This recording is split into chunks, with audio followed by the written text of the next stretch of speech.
let's see here. Which game do you want to start with first? Let's not necessarily go in morning order. What do you prefer, Kyle? Let's get the equivalent. What is a not fun Thanksgiving food? What is your least favorite Thanksgiving food? Because I think all Thanksgiving food is excellent. I see food. I'm with it. I would say this, and this is controversial because it's probably the main course. I'm not huge on turkey. Depending on who's cooking it, turkey could get very dry, and you could go wrong with turkey. I feel like stuffing, there's very little margin for error when you're making stuffing. Cranberries, you know what you're getting with cranberries. Mashed potatoes and gravy, hard to screw up mashed potatoes and gravy. But a turkey, you could waste a whole day making a bad turkey. So I would say turkey. Low key. Well, then let's do the dry turkey game of the slate, which is, of course, Vikings and 49ers is the dry turkey. Oh, you got to do my boys like that? Wow. Yeah. Kyle. Wow. We'll get to your boy Shanahan in a second, but let's talk about the game first, because I would like to laugh at your boy Shanahan. Okay, fair enough. I kind of have an idea of what you're going to want to talk about, so I'm going to refrain from mentioning it. But here we got a game of 2 5-5 teams, and I would say this feels like a playoff elimination game in a way. I think it's more important for the Niners than I do think it is for the Vikings. I think the Vikings could recover from a loss to the Niners because they have a couple games with the Lions left. They have a game against the Bears left, I believe, on their schedule. The Niners have a much tougher road. I mean, they have to go in Seattle the following week. Seattle is not a friendly environment, no matter how bad we think the Seattle football team is. And then they also have to play teams like the Bengals. They still have to play the Rams again. So I think the Niners, this is where you have a chance to make a big statement win, go 6-5, and then never look back. I would love for the Niners to be able to do that. But the only question I have going into the game, of course, is who's going to cover Justin Jefferson? Who's going to cover Adam Thielen? Kirk Cousins is having a remarkable year that no one's talking about. I think he has something like a 21-2 touchdown interception ratio, which if it wasn't Kirk Cousins and the Vikings record was maybe a game or two better, we might be talking about Kirk Cousins as an MVP candidate. And the one thing that goes in the Niners' favor here is that you're not facing 1 Eastern Standard Time, start time Kirk Cousins.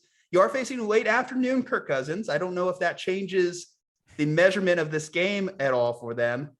I'm going to say my pick here. I'm going for it again. I'm going for the reverse jinx. I'm going to pick the Vikings in hopes that the Niners win.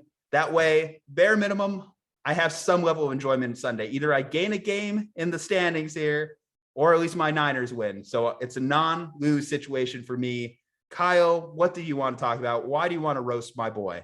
I think you probably have it right. It is 20 plays, 89 yards, a 13-minute drive to start the game against the Jacksonville Jaguars that ended in a field goal from the 2-yard line. 13 minutes and 3 points.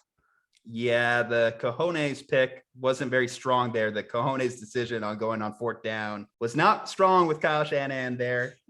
If you want to hear my answer to that, I think it's just you evaluate the team you're going against there. The Jaguars, a team that's not going to put up a lot of points. So you take the points you could get on that drive. It was a little bit embarrassing. Yes, Jimmy Garoppolo should hit Jeff Wilson Jr. wide open in the end zone. But I do think that approach has served the Niners well. Last 2 games, an 18-play drive against the Rams, a 20-play drive against the Jaguars. They've outscored both the Jaguars and Rams 61-20 in the last 2 games here. So almost 3 times as many points as their opponent. I think the Niners have definitely turned a corner, or at least they found their identity going into this game against Minnesota. Yeah, I'm not even saying it's a bad thing. I just think it's incredibly stupid what Kyle Shanahan did. But he still he did all of that. He had a 13-minute 3-point drive and still put up 30 points on the Jaguars. That man just knew this game was not a contest at all. We're just going to dominate time of possession, and there's no chance we're not going to win. The only way we're going to lose is if the Jaguars hold the ball for 40 minutes. And he made sure to not do that. Anyways, 49ers, they're fine. The Vikings, nobody knows what the hell to do with them this year, don't we? Because the Vikings have had just the most chaotic season. They've had 3 overtime games. They've had the Cooper Rush game earlier this year. They had a game where they were up 10 points with 2:30 to go against the Lions. And then with a minute to go, we're down 1 against the Detroit Lions. They still won that game. And now I think since that game, they have now won 3 of their last 4 games. So it's a good time to be a Minnesota Vikings fan. And they're fine. Again, Kirk Cousins has had a fine season. They're kind of the same team they were last year, except the defense is just healthier. We've obviously talked about Minnesota a few times on this podcast, so I was a little cruel to their defense in the past, but their defense is fine. Losing Daniel Hunter again obviously sucks, but their defense is fine. It's going to get them by, and the offense is just good enough. But what was really interesting about the Packers game was that they did dominate what was the best secondary in the NFL prior to that game. I think the Packers are ranked like second now in the league, but that's just because they got absolutely torched. And Aaron Rodgers had a 149 QBR last week and still got outplayed by Kirk Cousins. Not that Kirk Cousins played better than him, but just that the Vikings ended up winning the game. Like, Kirk Cousins played incredibly well. They were two of the top 4 performing quarterbacks last week. That was a really, really fun game to watch, by the way. Like, this is like anti 49ers and Jaguars, or anti Giants and Buccaneers. Like, this was just a really, really fun football game to watch. If you like watching good offensive football, that was a super fun game. And the Vikings just happened to get a win, which brings up the Cousins curse, as our boy Not Joe Flacco talks about, where no team has ever won the Super Bowl while losing to Kirk Cousins, which is just a fun thing that exists. It doesn't mean the Packers can't win the Super Bowl at this point, but I do find interesting that the Vikings at this point look to be a different team than the one at the start of the year. They just got super unlucky in losing a bunch of games at the start of the year, whether it's the fumble against the Bengals or the Cardinals missed field goal or the Cooper Rush game. Like, they just got really unlucky in some of these games that their record's only 5-5.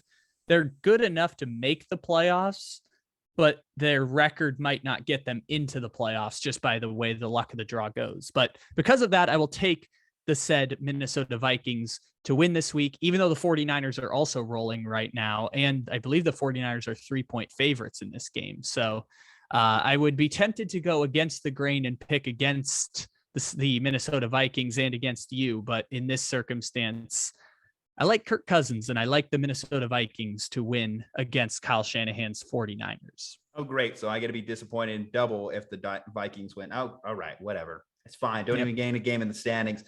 Damn you, Kyle. Damn you. What are the standings right now? Are we pretty close still? I still got to count them up. I think I'm like 3 or 4 games behind. I had a really rough week. In fact, I lost the 2 games that we disagreed on here. Cowboys laid an egg, and then we were both wrong on the Colts. We both picked the Bills. We both picked the Bengals. Did we pick the Chargers-Steelers game? I can't remember last week. Yes, we did, and we were both on the Chargers. So we were right. We were almost wrong, but we were right on that respect. What I will say about this game, just to close it out here, though, is I do think that the Niners and Vikings, if you told me those teams were the 6 and 7 seeds in the NFC, that would feel right based off how these teams are playing now, because the only ones that are really challenging, I think the Saints are done with Trevor Siemian in the lineup. They just don't look like the same team from a couple of weeks ago. The Panthers, yes, Cam's a nice story, but as we saw versus Washington, they're still not a good team overall. And Washington and the Eagles, I just instantly dismiss because we've seen those rosters, how they're constructed. The only thing I would say is at least the Eagles have more of an identity. The Eagles might be on that fringe. If you told me the Eagles were the 8 seed, I would believe it. But I think the Vikings and Niners seem like the most eligible candidates, the most eligible bachelors for these last couple playoff spots. So I think the Vikings can more easily recover from a loss. That's why I think the Niners are going to come up with a little bit more energy here, especially because they do have to win at Levi's. They have to start establishing they can win at home at some point. Doing it against Kirk Cousins. They beat him in a home playoff game a couple of years ago. Do it again. Force some turnovers. I think that's also been a big thing for the Niners. They've actually been forcing turnovers the last couple of weeks. You look against the Rams, they forced the 2 early interceptions against Matthew Stafford. They got a big time fumble this week, punched out by Josh Norman. At least that's one thing he's doing for us. He's punching out fumbles consistently. I think that's what the Niners need to do. They need to force Kirk Cousins to make a mistake. 2 interceptions on the year. You got to break that trend.